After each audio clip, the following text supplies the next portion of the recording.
Hello, thank you for joining me for another video. Today I'm going to be unboxing that Schick Type M that I told you guys I ordered. Came very quick.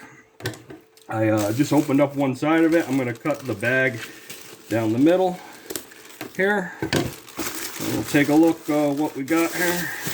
Get the personal information out of the way. See how good it was packaged. I'm going to use my Swiss Army knife.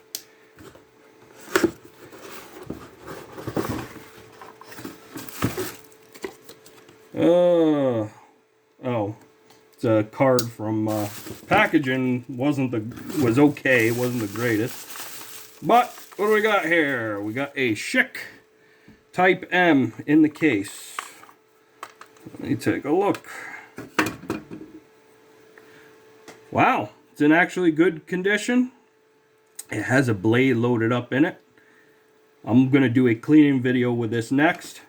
The case is correct for the time period. I've got an injector I can put in there. I'm going to clean the case up as well. It's got a lot of soap scum. Clicker works. Yeah, clicker works good. Got a blade. So, awesome. I will have a cleaning video up with this next. So, thanks for watching. And I'll see you guys on the next video and the next shave. See ya.